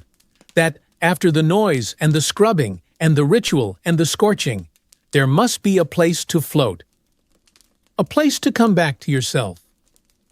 You close your eyes and drift a little, barely moving, your breath syncing with the slow rhythms of the shade above and the soft splash of a reed mat being unrolled somewhere in the distance. Time slips. Your thoughts loosen like knots in warm water. You think about every bath you've taken: the gritty clay soap, the judgmental priest, the oil-slicked boy with the terrifying scraper. And you smile. Even that cold pool during the night festival where your soul nearly escaped through your spine somehow feels like part of this moment. A slow unwinding, a map of your journey through warmth, through scrubbing, through prayer and sulfur and goats. The attendant returns and offers a cup of something cool and herbal. You sip it without question. It tastes like fennel and sleep. As you stand to leave, the water clings to you like silk. Not sticky, not heavy, just a gentle reminder that it was there, that it helped. You dry with a linen towel that smells faintly of cedarwood and distance. The attendant gives a final nod. Return any time, they say. And you know they mean it. You walk back through the city, quieter now, your skin cool, your thoughts soft. The crowds feel distant, like background music. You move among them as if still partly in water. And for the rest of the day, when someone bumps you in the market, when a scribe yells about a misfiled debt, when your cousin shows up smelling like boiled barley, you don't flinch. Because you're still clean, still resting, still floating, somewhere inside. The next morning, before the city has quite rubbed the sleep from its eyes, you rise with a strange sense of purpose. Not urgency, just a quiet pull. Something like curiosity wrapped in comfort. You feel rested in a way that's deeper than sleep, as if you've shed something in yesterday's stillness that you didn't know you were carrying. Your tunic slides on easily. Your hands move with the grace of habit. You barely notice the dust on your feet. You're heading back to the bathhouse, but not for yourself this time.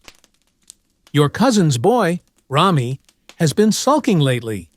11 years old, too proud to admit when he's scared, and too stubborn to bathe unless threatened with goats. His mother says he's been avoiding the public pools ever since an incident involving a dropped towel and an unflattering nickname. You suspect it's more complicated, something about growing into his skin and not quite knowing what to do with it yet. So today, you offer to take him, not to the big bathhouse, not to the temple annex, just the quiet one, the old corner bath with chipped murals and too much charm for its own good. You find him sitting outside his family's reed house, poking a stick at an antline with the precision of someone avoiding his emotions. You invite him along. He shrugs in that way kids do when they want to say yes without giving you the satisfaction. The walk is short. He keeps pace beside you, pretending not to ask questions but occasionally muttering, "Do they have towels there? And is it true someone saw a fish demon in the water?" You assure him there are towels. You are less clear on the fish demon. At the bathhouse, the woman at the door recognizes you. Bringing trouble this time, she asks, eyeing Rami. "Trying to subtract it," you reply. She smirks and waves you in. Inside, the steam coils like sleepy breath. The pools glisten. The air smells of old mint, warmed clay, and someone's attempt at citrus. Rami freezes for a second, absorbing it all, the stillness, the space, the strange comfort of warm walls and muffled voices. He tries not to look impressed. He fails. He bathes slowly, cautiously, eyes darting to make sure no one's watching. You give him space, show him the soap, offer him the scraper, then sit back as he figures out how this works, not the washing, but the being. He's tentative at first, scrubs his arms like he's afraid they'll come off, but eventually, something softens. The heat loosens his grip on the stick of pride he always carries. He sinks into the water, really sinks, and lets his shoulders disappear below the surface. He doesn't talk, but he settles. Afterward, you sit together on the stone bench, toweling off in the flickering light from the high windows. He rubs his arms and says, "It's weird, but not bad." Which, from Rami, is practically poetry. He notices the mural's figures bent in washing poses, hands pouring water, a fish with a human face that he stares at too long. "Do you think people ever got too clean?" he asks. You grin. "Only once. They disappeared." He snorts. As you leave, the woman at the door hands Rami a tiny token carved from river shell. "For first-timers," she says, "tradition." He takes it with more reverence than expected, like he's been handed a secret key. On the way home, he walks differently. Not taller, just less crumpled. At one point, he says, "I think the water made my thoughts quieter." You nod. That's what it does. Bathing, you're starting to understand, isn't just personal, it's generational. Passed down like a recipe with no measurements. Every person who brings someone else to the bath, a child, a cousin, a friend who's forgotten how to be soft, they're participating in a quiet ritual of transmission. Historians rarely write about this part. They mention temple rites and priestly purity, but not the way mothers teach their daughters to oil their hair just right. Not how grandfathers pour the first rinse over their grandchildren's heads with hands that shake a little but still know what to do. There's no clay tablet for that. But the memory lives in towels folded by habit, in scraped elbows and rinsed scalps, in the way someone hesitates at the door of the bathhouse, until a friend reaches back and says, "Come on, you'll feel better after." You and Rami reach his doorstep. His mother emerges. surprised to see him damp, clean, and not actively resisting the universe. She mouths a thank you. You shrug. He did the work. Rami disappears inside, clutching his token. You stand for a moment, watching the street, listening to the low chatter of mid-morning, a hawker yelling about cumin, a pot breaking in the distance, the soft slap of sandals on hot brick. Then you walk back toward your own home. Still warm, still softened, still carrying the quiet of water beneath your skin. Later that day, as the sun begins its long descent into bronze, you find yourself drawn once again toward the riverside, not for bathing, not for errands, but for something less defined. A kind of pull, like a thought you forgot to finish. The Euphrates looks different at this hour, not wild, not mysterious, just tired.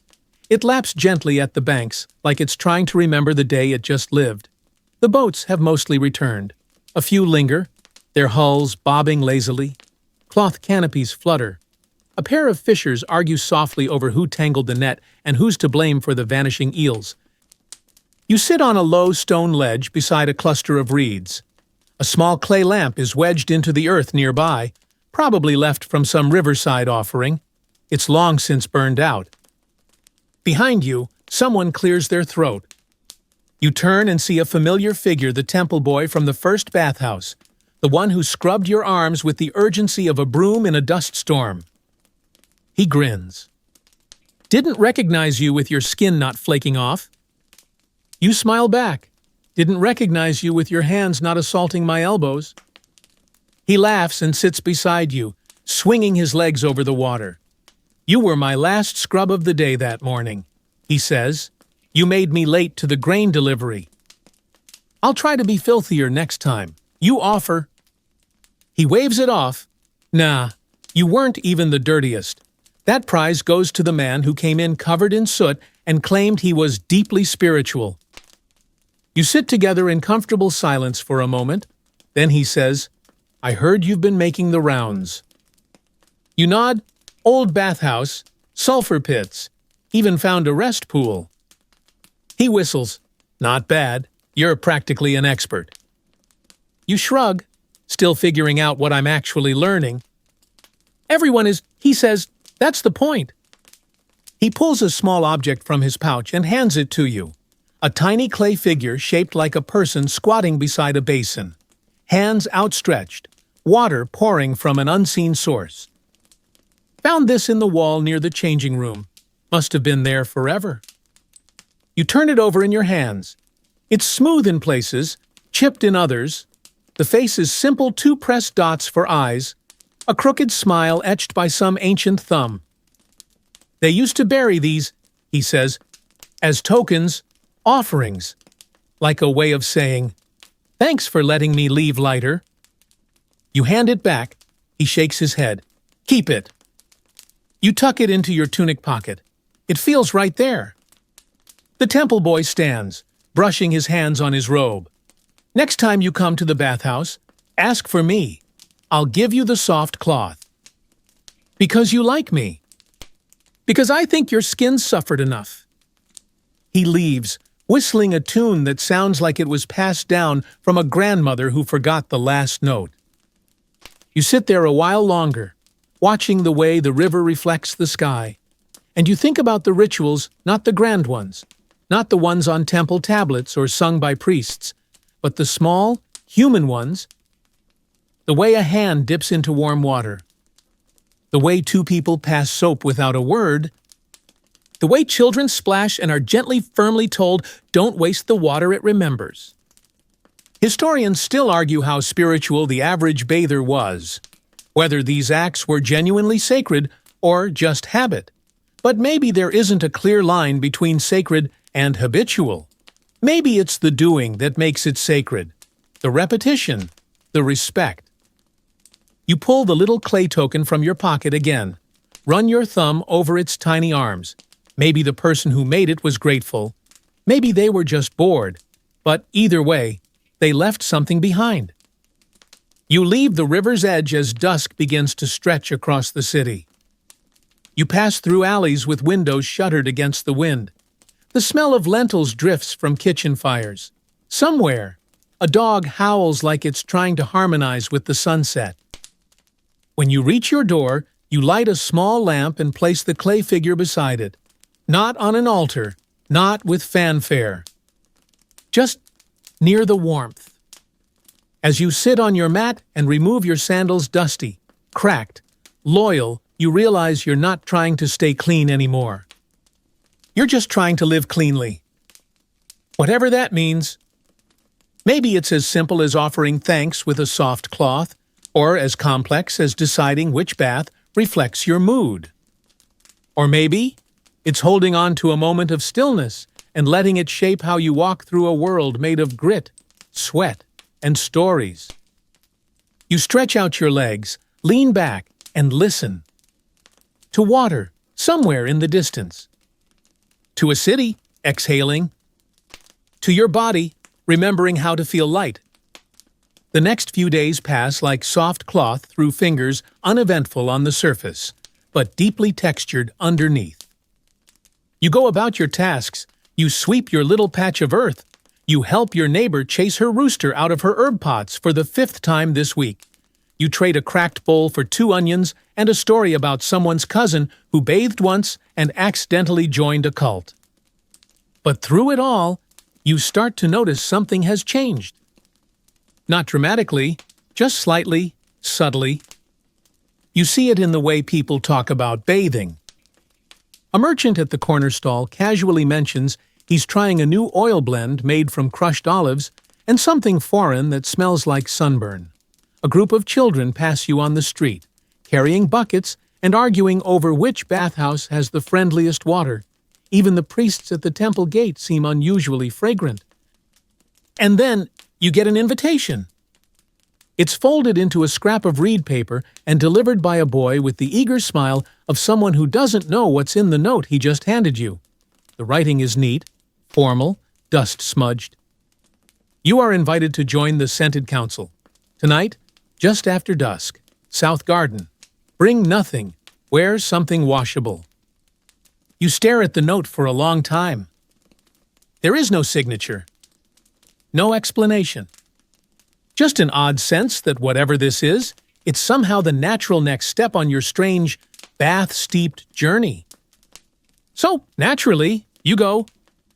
The South Garden turns out to be a small, semi-private courtyard tucked between 2 grain silos and a retired astrologer's house.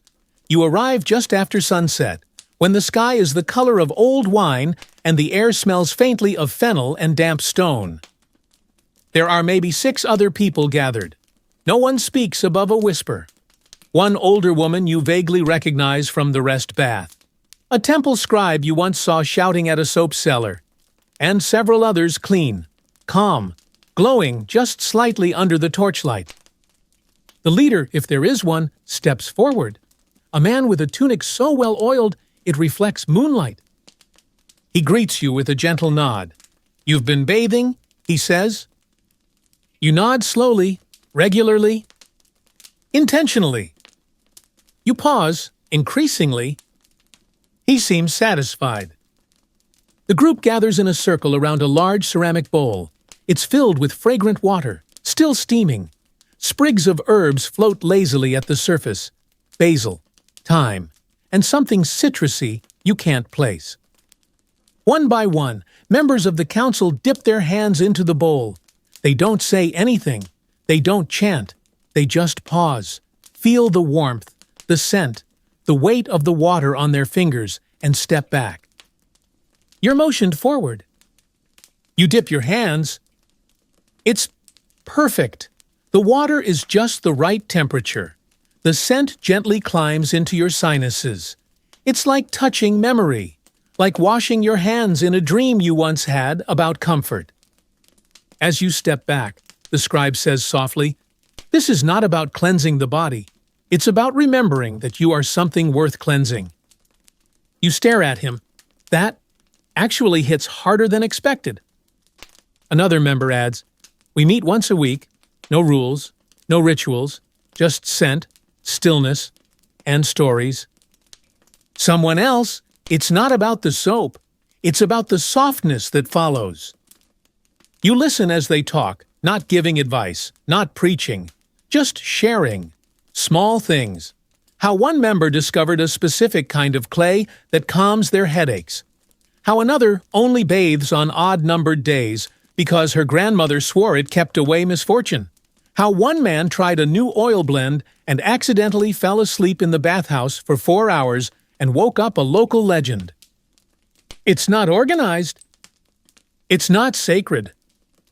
It's just real. A celebration of clean in a world that constantly forgets how hard it is to stay that way. You realize something else: you've been following a trail this whole time, not laid by priests or laws or ancient recipes, but by people like this, people who, without knowing it, are keeping the culture of care alive. Historians might never find this counsel. They might never unearth a tablet that says, "We met to smell good and feel okay again." But this is history, too. History carried in warm palms and whispered stories. You stay long after the bowl has gone cool, long after the last tale is told. The garden is lit now only by the faint gleam of the moon. The others begin to drift away, quietly, like well-wrung cloth hung to dry. You walk home alone, hands still damp, fingers still scented, heart still soft. And as you pass the corner of the old alley, you hear someone mutter, "You smell like peace." You don't answer. You just smile. Because for the first time in weeks, you believe it. You wake the next day feeling buoyant. Not energized. This isn't the kind of city where energy survives past dawn, but lifted, somehow, like the water from last night's gathering didn't just rinse your hands, but soaked into your thinking. You hum a little as you sweep. You nod more warmly at your neighbor. Even the morning dust feels less like an attack and more like a reminder. You're still part of this place, still layered with it. Around mid-morning, a temple courier delivers a curious gift, a slender reed scroll, bound with twine and sealed in wax, stamped with the symbol for House of Waters. No note, no explanation. You unroll it carefully. Inside, an illustration of a bathhouse, a familiar one. The very first bathhouse you visited. Your scribbled likeness stands next to the fish mural wall, wearing an expression of bewildered respect. There's also a series of small inked symbols, stars, bowls, flowing lines, and an odd-looking turtle tucked beside you like annotations. You flip the scroll over. On the back, a single line in precise temple script. The cleanest stories are the ones that survive. You sit with that for a while. It's true in a way you hadn't noticed before. Bathing may wash the body, but the stories it leaves behind: quiet conversations, shared oils, forgotten sandals, rinsed regrets. Those are what linger. Those are what endure. And so you decide to begin recording your own. Not in clay tablets or formal inscriptions, just notes, observations, little reflections written in the margins of scrap parchment. You write them between chores, in the corners of spare time, when the day is long and the world feels too dusty to bear. You write about the woman who hums while she scrubs her daughter's hair with cumin water. About the washer who folds every tunic like a love letter to whoever left it stained. About the goat who wandered into the sulfur pool and came out smelling like fear and regret. You write about the boy, Rami, who now bathes every third day and pretends it's because he needs to keep the demons guessing. You even write about your own missteps, using too much oil and slipping on your own foot, dropping a comb into the bath and pretending it was a ritual offering, sneezing during a temple purification and making a novice shriek. Because in Mesopotamia, cleanliness isn't just hygiene, it's folklore, it's social glue, it's the ritual of resilience. You begin to see how everything ties together. The bathhouses built near temples, as if proximity to the divine required a rinse. The long rows of drying cloth in the washer's quarter, fluttering like patient prayers. The rest baths, where people learn to stop carrying things they never needed. The fish-shaped soap, the reed combs, the turtle tokens, each one a fragment, a whisper of culture, a brushstroke in a mural thousands of years wide. Historians still argue whether bathing in ancient Mesopotamia was more spiritual or practical. They look for hard evidence schedules, tax records, maintenance logs, but you know now that the truth lives between the lines. It lives in the man who bathes before seeing his mother-in-law. In the girl who only uses left-hand rinse water because of a story her aunt once told her. In the unrecorded millions of moments when someone took a breath, dipped their hand in a basin, and came out slightly better than before. You write all this down. You begin collecting your scraps in a small jar. You don't plan to bury them or donate them or carve them into a wall. You just keep them, because that's what clean things do. They keep, quietly, until someone needs them again. You finish your final note just as a breeze slips through your door, stirring the parchment and making it flutter against the wall. You smile. Somewhere outside, a child is being dragged to the bath by an aunt with absolutely no tolerance for arguments. Somewhere else, someone is dropping their favorite comb and pretending it didn't happen. A priest is sneezing. A washer is singing. A donkey is regretting everything. And you are clean. Not just in skin, in intention, in attention. In the small, quiet awareness that being clean is not the same as being finished. It's just a better place to start again. You don't mean to return to the ziggurat baths? Not after everything, after the cozy corner bathhouse, the sulfur pools, the minty haunt, and the secret council of people who believe in quiet water. The grand temple baths feel almost too official now, too gilded, like trying to find comfort inside a hymn. But one of the priest attendants catches you in the market, waving a wax tablet like it's bad news dressed as formality. You've been summoned, he says. To where? The high pool? You raise an eyebrow. The one with the carved lions? He nods, and the oil boy who never blinks. Wonderful.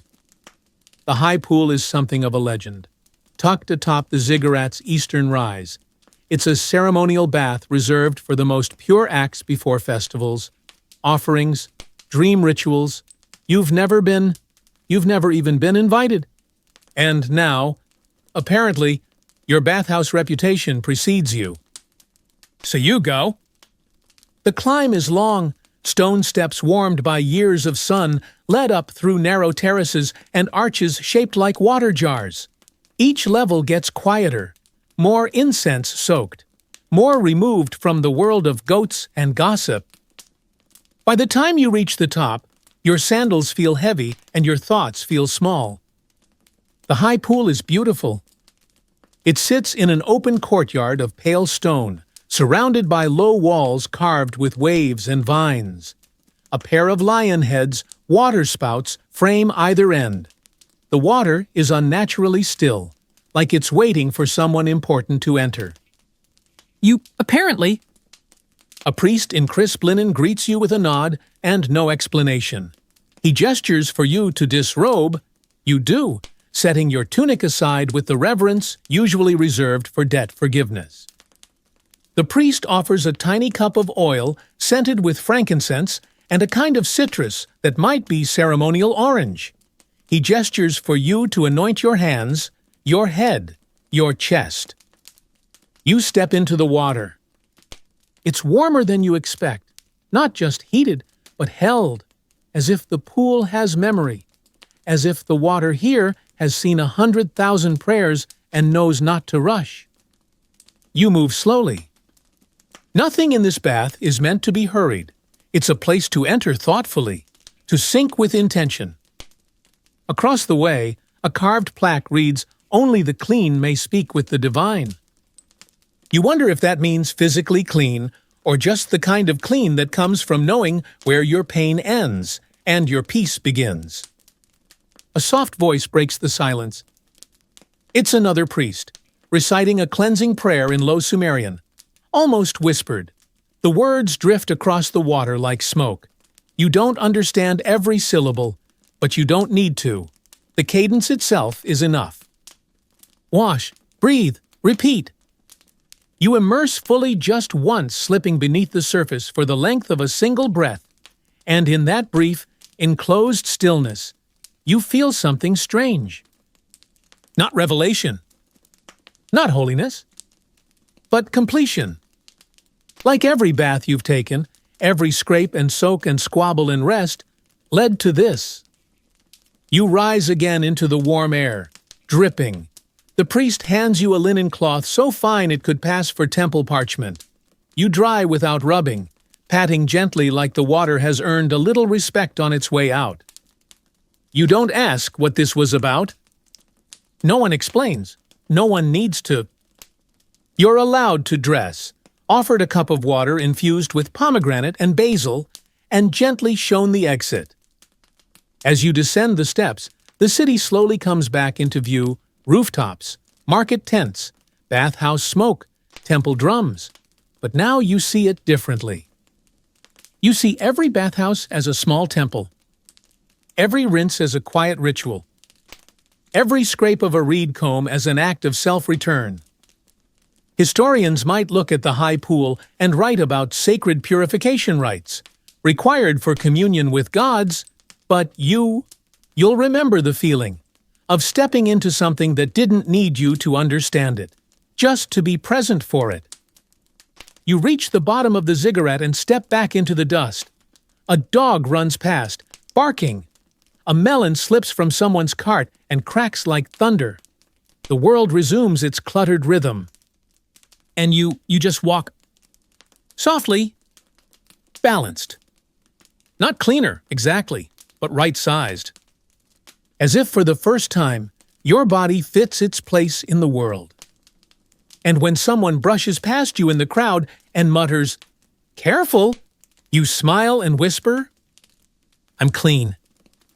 Not because you bathed, but because you remembered who you were beneath the dust. The wind shifts that night.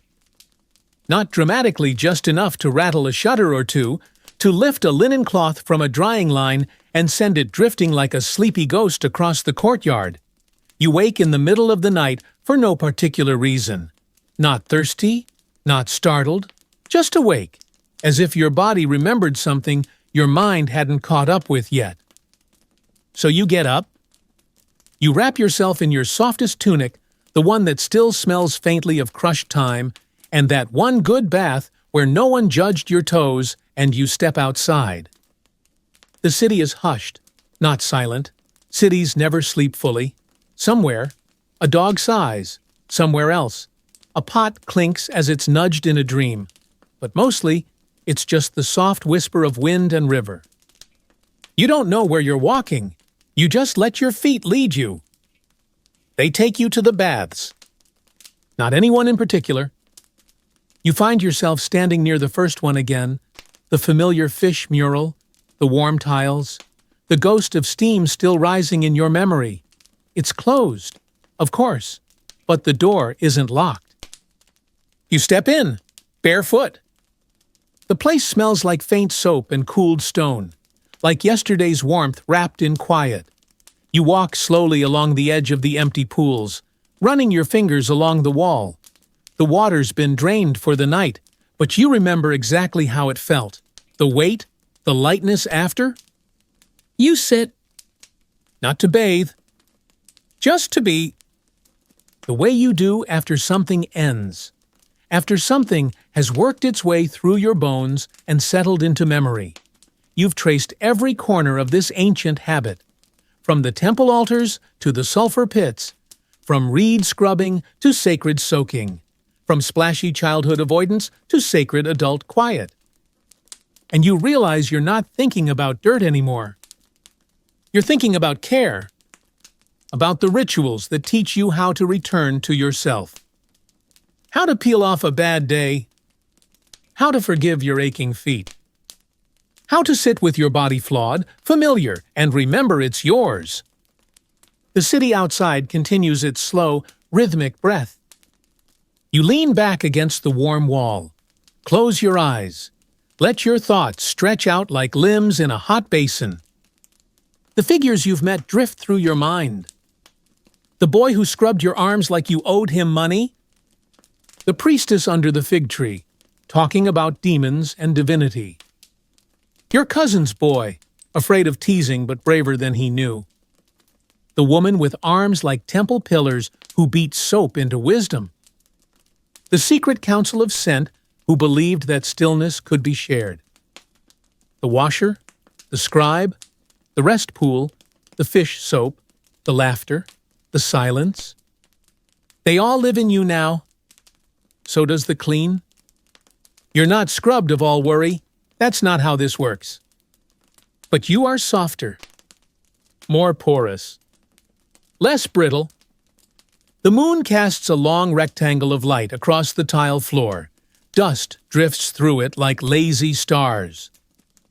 And for once, your thoughts don't race to what's next. They just float. So now, as the bathhouse sleeps and the city breathes, and your limbs grow heavier with each passing minute, you let yourself sink not into water, but into the quiet. Let the memories drift. Let the scents linger, the sesame oil, the mint paste, the river-damp linen. Let your body feel held, even now, long after the last rinse. Let your heartbeat slow to the rhythm of poured water. Let your breath rise and fall like reed mats on a sunlit pool. There is nothing more to do tonight. Nothing to fix, nothing to remember, nothing to plan.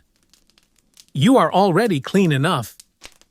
You've already come far enough. And tomorrow? You'll walk dusty streets again. You'll sweat and stumble, and maybe forget where you left your sandals. But you'll also carry the softness beneath the grime, the pause between rinses, the knowledge that even in a city made of dust, there are always pools waiting to catch what wears off. You have stepped through warmth and ritual, through the sacred and the silly. And now you rest, wrapped not in blankets, but in memory. Clean, still, whole. The bathhouse dreams around you. The water, though gone, remembers your shape. Sleep now. You're already home.